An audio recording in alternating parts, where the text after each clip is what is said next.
इस सीरीज के पहले भाग में 3-1 से हार रही England 2 back to back matches जीतकर सीरीज ड्रॉ कर देती है।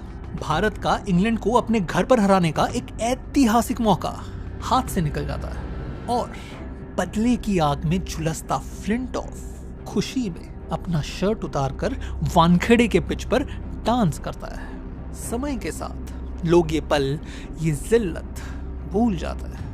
हर कोई इस मैच को बस एक और हार के रूप में देखने लगता है। हर कोई सिवाय एक आदमी, मानो वो फ्लिंटॉफ का नाचता हुआ दृश्य अपने दिल पे कोर के रख देता है, बस एक मौके की तलाश में। आज हम सुनेंगे उस एक मौके की कहानी। इस हार के बाद मानो पूरी की पूरी इंडियन टीम क्रिकेट खेलना ही भूल गई थी। कुछ महीनों पहले जिस टीम ने साउथ अफ्रीका को साउथ अफ्रीका में जाकर हराया था, वो अब अपने घर पर जिम्बाब्वे से पिट रही थी। सीरीज के आखिरी मैच में दादा के 136 रन ने किसी तरह से वो सीरीज बचा तो ली, पर ऐसा लगता था कि उस हार ने इस टीम के कॉन्फिडेंस को बर्बाद करके रख दिया है। दादा के पास अब सिर्फ 3 महीने थे इस खोए हुए कॉन्फिडेंस को वापस लाने में, क्योंकि 3 महीनों बाद नेटवेस्ट सीरीज शुरू होने वाली थी।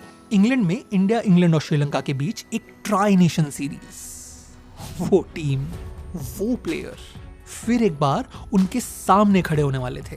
दादा के इस टीम का उस सीरीज के पहले तैयार होना बेहद जरूरी था और इसी के आस में दादा की टीम वेस्ट इंडीज के लिए रवाना हुई, जहां अगले 2 महीनों में उन्होंने इतिहास रच दिया। दादा का टॉप स्कोरर परफॉर्मेंस और उनके पीछे पीछे यंगस्टर्स का जादू। वेस्ट इंडीज से जब ये टीम वापस आई तब उन्होंने भारतीय क्रिकेट इतिहास में पहली बार वेस्ट इंडीज के सरजमीन पर ओडीआई सीरीज जीत दर्ज की थी। और अब इंग्लैंड पहुंचकर ये टीम अपने शिकार पर झपटने की पूरी तैयारी कर चुकी थी। पर प्रॉब्लम ये था कि उनका वो शिकार खुद पिछले 6 महीनों से बड़े टीम का शिकार कर चुका था। पहले न्यूजीलैंड में जाकर सीरीज ड्रॉ करवाना और फिर श्रीलंका को करीब करीब व्हाइट वॉश करना। दोनों टीम सही समय पर सही फॉर्म में थी और एक दूसरे के खून के प्यासी। तो सीरीज में मजा बड़ा आना था, इसका प्रूफ पहले मैच में मिल गया। फ्लिंटॉफ की धुआंधार हाफ सेंचुरी और 3 विकेट्स ने इंग्लैंड को श्रीलंका के खिलाफ एक आसानी से जीत दिला दी। इंग्लैंड टीम का कॉन्फिडेंस आसमान में। अगले मैच में भी 271 का टारगेट देने के बाद इंडिया को उन्होंने 141 फॉर 4 पर लाकर खड़ा किया और उसके बाद द्रविड़ और युवराज ने 131 रन की पार्टनरशिप करके उस इंग्लिश रंगाड़े को रास्ते में ही पलट दिया। भारत वो मैच 6 विकेट से जीत गया। ये इंडिया की इंग्लैंड को ललकार थी।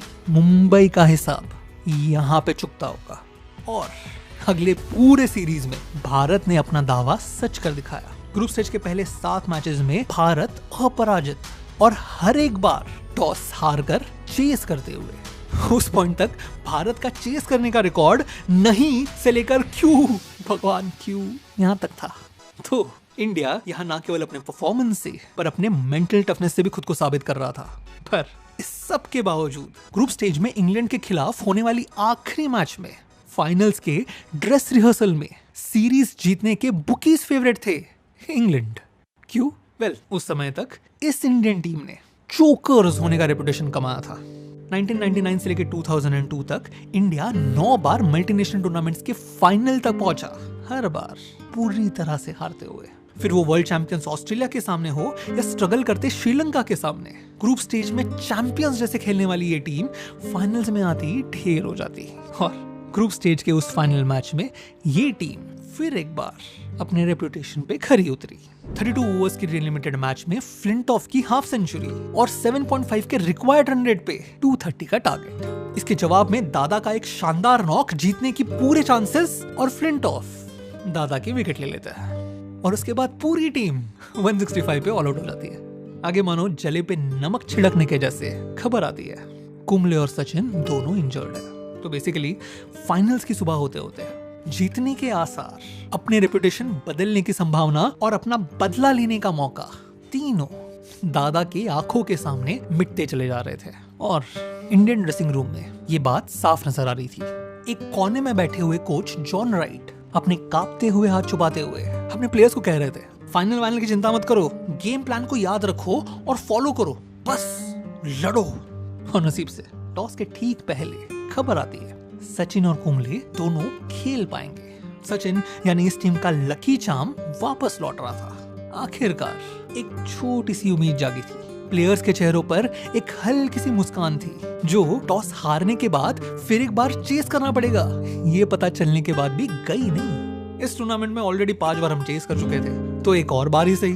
तो इसी एटीट्यूड से पिच पे उतरी टीम मैच के शुरुआत में और भी खुश हो गई। इंग्लिश ओपनर्स डगमगा रहे थे, हर दूसरी बॉल एज, हर तीसरा शॉट मिस टाइम्ड। बस किसी भी मिनट विकेट हाथ में आनी थी। पर जब विकेट हाथ में आई तब पूरे टीम एक साथ मानो कहने लगी विकेट ना आ जाती तो अच्छा था, क्योंकि उसके बाद पिच पर आए नासिर हुसैन। इस सीरीज के दौरान खराब फॉर्म के चलते उनके कैप्टेंसी और उनकी नंबर 3 पोजीशन पर लाखों सवालिया निशान उठाए जा रहे थे। यहाँ तक कि उस दिन के अखबार के अंदर एक तीखा सा आर्टिकल छपा था, जिसमें एक्स इंग्लिश प्लेयर्स ने उनकी दिल खोल के निंदा की थी। तो इंग्लिश कप्तान गुस्से में था और आते ही शिकार खुद यहाँ शिकार हो गया। अगले 20 ओवर्स में हुसैन और स्कॉटिश ने इंडियन बॉलर्स की वो कुटाई की कि सिर्फ 177 बॉल्स में 182 रन ठोक दिए। 7 अलग अलग बॉलर्स पूरी तरह नाकाम। जब तक तूफान जरा शांत हुआ, दोनों बैट्समैन अपनी सेंचुरी कंप्लीट कर चुके थे, जिसके बाद फ्लिंटॉफ ने आकर 40 रन मार दिए और स्कोर को पहुंचा दिया 325 पर। अब आजकल ये स्कोर कुछ खास नहीं लगता है ना, पर उस समय ओडीआई क्रिकेट के 31 साल के इतिहास में 300 के ऊपर का स्कोर सिर्फ 7 बार चेस हुआ था। और अब 325 के टारगेट को चेस करना, वो भी एक फॉरेन ग्राउंड पर चोकर्स के रेपुटेशन के साथ। पूरा इंडियन ड्रेसिंग रूम झुके कंधों से भरा हुआ था। करीब करीब हर कोई अपनी हार कबूल कर चुका था, हर कोई सिवाय एक।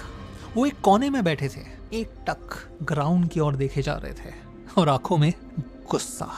ना वो कोच को जवाब दे रहे थे, ना तो लक्ष्मण की स्लोली स्टार्ट करने की नसीहत को।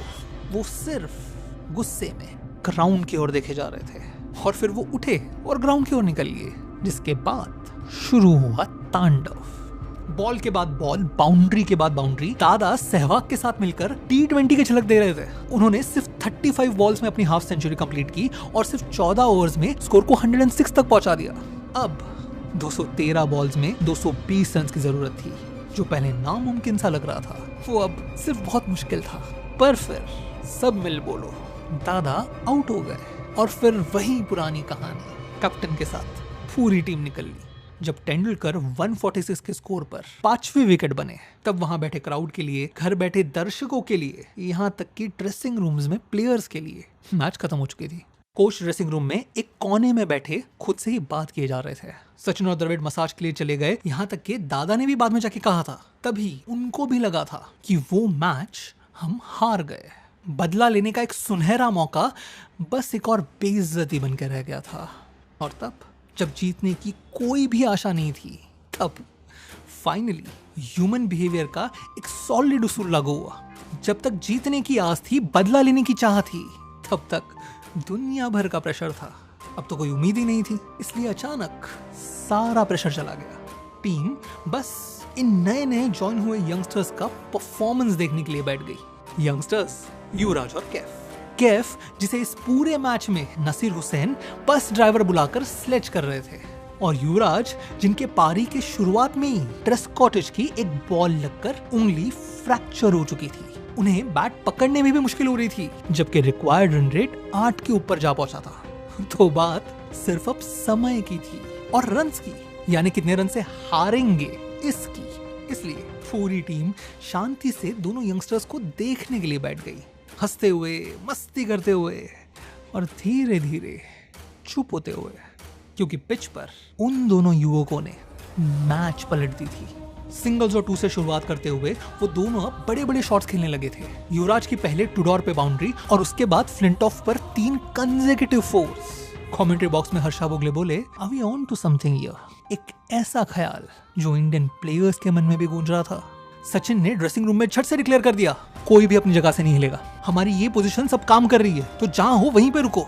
कुछ लोग दरवाजे पर, कुछ लोग टॉयलेट में और द्रविड़ और सचिन मसाज टेबल पर। बची कुची पूरी मैच वो सब वहीं से देखने वाले थे।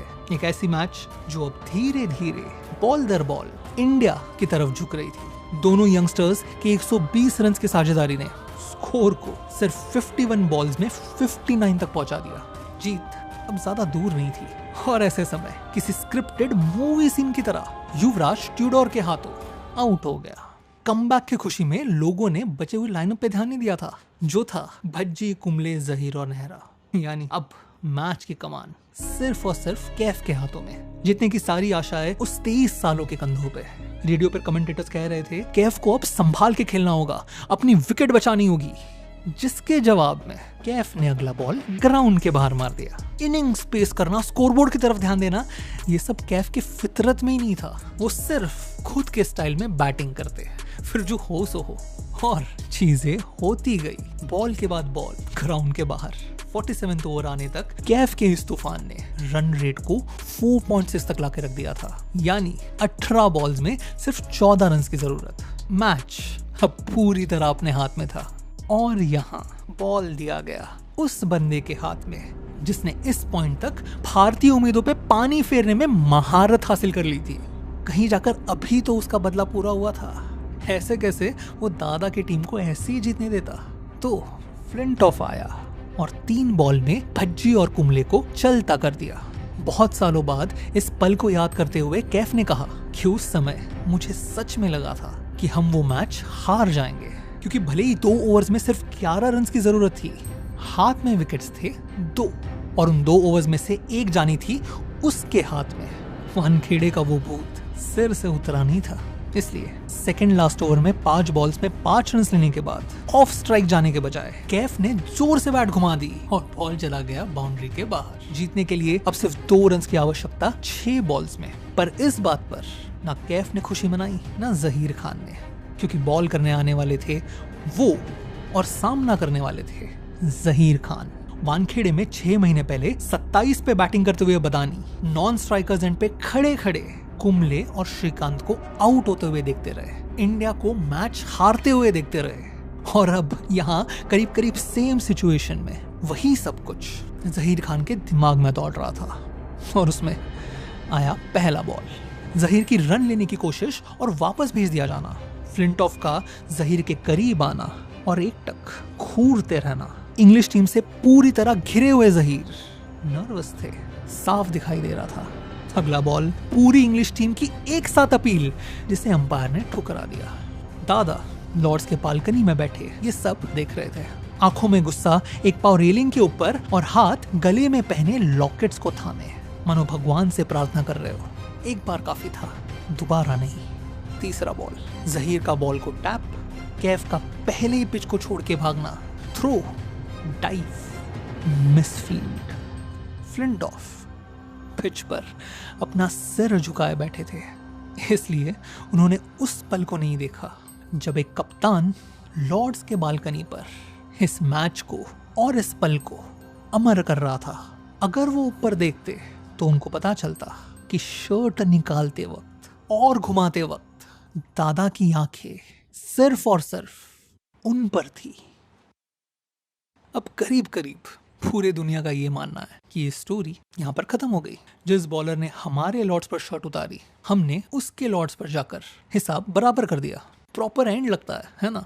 पर एक छोटा सा प्रॉब्लम है, भारत का ये इंग्लिश दौरा यहाँ पे खत्म नहीं हुआ था। हम इसके बाद इंग्लैंड में एक पूरी टेस्ट सीरीज खेलने वाले थे और एक इंडियन कैप्टन का लॉर्ड्स पर ये बर्ताव देख सारे के सारे इंग्लिश प्लेयर्स और दर्शकों को आग बबूला कर दिया था।